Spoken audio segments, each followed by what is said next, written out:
The Honourable Dr. Brian Walker. Thank you, Deputy President. Well, I have to say, in principle, I and indeed our party will support this bill.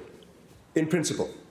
We've all seen the terrible news coming from these precincts where uninvolved people are struck down and killed in acts of wanton stupidity. And there's none of us is going to say that this is acceptable. None. Points were made earlier about we need to look at what 16 times more of this happens in the Kimberley, but at least it's good we're making a start here in Perth. We should try to take it elsewhere. So why would someone like myself be opposed to this bill? It has to be said, I'm not opposed to the bill, I'm opposed to the unintended consequences of the bill passing in its current form. Because it's all very well putting out a bill which intends to do something good, but if the actual effect of that bill fails or falls short, then we have failed in our duty as members of Parliament to put forward adequate legislation. So we listened earlier to the very comprehensive report on this bill by the Honourable Brad Pettit, and I note also with great thanks Honourable Wilson Tucker pointing out how little time we've actually had to deal with this. I have a relatively simple job because I am a simple doctor. And so for me, I'm looking here at what could we, and you may have, what could we then be saying here that would be of benefit to this bill? Now, noticing all of the horrible events which have gone on, there is one common uniting factor. It is not poverty, it is not homelessness, it is not ethnicity. It is nothing else but the simple factor of alcohol. The single most unifying factor here is alcohol. We might mention the methamphetamine as well. The bus driver friend of mine says he knows what kind of drug addicts are coming on. The alcohol is nasty. The methamphetamine, also nasty. The cannabis-affected person, very mild, very placid. He knows what's going on. There's plenty of other drugs available as well. So the current trauma that we as a state are facing is due in large part to a drug which is legally available. In fact, I can point at a spot in Cottesloe where within 2 minutes in any direction I can find 4 outlets selling alcohol. And it's very easy to do, plenty of alcohol available and unlimited access. So we have here a problem caused by alcohol, and we have access to alcohol, unlimited, and we ask ourselves in all seriousness where the problem is. I mean, if you travel to Saudi Arabia, the penalty for alcohol is probably having your head cut off. A little bit drastic, I think, but it does solve a problem. Now, alcohol as a drug does a number of things. Those of you who have seen me imbibing one gin and tonic at lunchtime will notice I thoroughly enjoy that. It's the whole bottle is a problem. And yes, I have done that with whiskey. And it hasn't been a good outcome. It's never a good outcome when alcohol is used in anything other than very moderate intake. It's a central nervous system depressant, which also means if you take enough of it, it'll depress your breathing, your ability to respond to vomit, and you can actually suffocate or drown or stop breathing. Alcohol is deadly. It only kills 6,000 people a year in Australia, and we allow it freely in our precincts. It's there because we enjoy it. It's there because, as a central nervous system depressant, it allows us to do things we wouldn't normally do, like streaking naked across the street for a bet. I've done that too, yes. So the inhibition then of the control systems is part of the problem. And with that now comes a problem, because if you have someone who is aggressive for whatever reason, and you inhibit the control systems which suppress that aggression, we have a problem with violence. A problem which is not only present in all these precincts, but also in widespread family situations where people come back drunk and abusing partners and children to the point where PTSD is now a major problem all through our society. Because of alcohol. It's a blight on our society. I could talk for hours about alcohol. I deal with the problems, of course, as a doctor. How do I get off alcohol? How do I manage to survive without alcohol? And I've seen quite a few people just fall into the grave after a long and difficult course. That's fine, as long as you hurt no one else. The problem with alcohol is when you interact with other people with alcohol and violence, driving a car or doing things which you shouldn't normally do. It's a blight, as I said, on our society. Which leads, of course, to antisocial behaviour. But we have a problem here, as the Honourable Brad Pitt pointed out. How do you define antisocial behaviour? Putting into context here, when the police are doing their job, and it's a very difficult job to do, how do they know that someone's reaching for a Kit Kat when they could be reaching for a blunt force weapon? And if you're going to react to someone's aberrant behaviour, when they make a movement which looks suspicious, and they end up with a fractured skull as a result of that, because you need to protect yourself as a police officer, because heaven knows enough of them are assaulted on a regular basis, then we have got a problem. How do you define antisocial behaviour?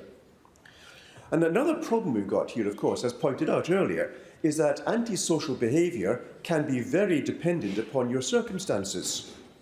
How do you define, for example, I read today of someone who had a fractured skull because he carried a poster with a word, an unprintable, unparliamentary word on it. And the police officer took offence and smacked him one and ended up with a fractured skull. So being actually assaulted because of antisocial behaviour by displaying a foul word in public. That was antisocial behaviour. How was the response? Can we then trust our police? I hope we can. Can we trust every police officer? Or shall we bring to mind that husband and wife who were pulled from their car and beaten by a police officer who then denied the fact, despite it being on video? And how much effort it took for middle-class white people to manage a claim about police brutality. How difficult is it if you're homeless with a darker skin colour, living on the edge, when behaviour which is unsuitable is applied to them, and you then say antisocial behaviour. So we can bring to mind, of course, all of these points. It is certainly very possible that we're going to have issues simply because of a definition of antisocial behaviour. Is that suitable? Is it fixed enough in legislation that we can be sure that the police response is going to be adequate? Members, I think not. Therefore, we're at risk of putting into legislation a law which enshrines the possibility of causing harm to others. And that is unacceptable. How can we look ourselves in the mirror if we allow legislation to come on board which causes harm to others? Excellent choice of precincts. I heartily support that. We could certainly apply it to very much the other areas of our nation as well. But why has it taken so long? And I note also that the main problem, again, is, as I said before, alcohol. It's a foundation in our society. It's firmly entrenched in our society. It is accepted. We toast each other with alcohol, and it's quite normal and acceptable. The barbecue is not complete without a beer in your hand. But other parts of the world will treat you with alcohol by putting you in prison or executing you. It's defined by the government of the day. We have, however, some regulations regarding alcohol. Driving, for example, 0.05 is limited. Above 0.05, you are convicted of driving under the influence. The reason people have got 0.05 as a limit is because at that point, we can calculate the number of accidents in a car is only double a zero level. Think about this. Any amount of alcohol while driving is liable to increase the risk of causing an accident at which someone might be injured or killed. The correct response really ought to be that we have a zero tolerance level for alcohol in all cases of driving. That would be sensible, but we have mandated 0.05 because alcohol is such an ubiquitous part of our society. Is it acceptable to us as legislators that we allow something to happen which causes a risk of double the accidents? Is it acceptable? And I would hope the answer actually is no. We should reconsider this. And if we allow that to be the case, how about if we accept that alcohol as a problem needs to be addressed, not the person who is causing the problem? What makes alcohol preferable as a social lubricant? Why, and members will be expecting this, why do we not allow cannabis? The logic behind this is quite clear. If alcohol is causing not just hundreds of millions of dollars, but potentially billions of dollars, why would we then want to ban something which has the opposite effect? I've yet to hear of a cannabis user going on a rampage, beating people up, killing other people in a cannabis-fueled rage. It just does not happen. But we don't tolerate that. We tolerate the alcohol. And we want to limit that by putting in these laws, sensible laws, to prevent people coming into conflict in society. So the whole thing, basically, is a matter of our perspective, our attributes here. We're allowing alcohol, but we're banning safe alternatives that give pleasure. And this, members, we have to consider as well. Are we doing the right thing by allowing a dangerous drug and banning a safe drug? Now, this is perhaps just of minor interest in the bill, but I'm pointing this out as a causation. We need to deal with removing the cause of the problems, not trying to put fixes on the results. That costs money. It also costs lives. Because until we have addressed this, no matter what laws we put in, people will still be killed in Northbridge because of alcohol. We will still have that one-punch kill, the coward punch. There's something which is so despicable, but we're still going to allow that because people will go in while allowed to enter that precinct. They will imbibe, they will get involved in confrontation, and other people will be hit. It's only then that we'll apply the law saying we can't come in again. One strike and you're out. I'd prefer 0 strikes. We could move on. I suspect we'll be called to order fairly soon. But the question here also is of the police force. We have a huge debt of gratitude to our police officers who are working hard to keep us safe. There's a huge responsibility on their shoulders, and I thank them for that.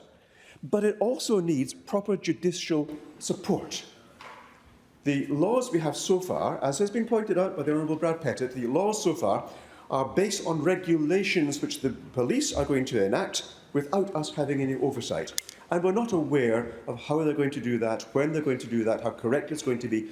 Now, the question we have to ask ourselves is, do we 100% trust our police to do the right thing at all times?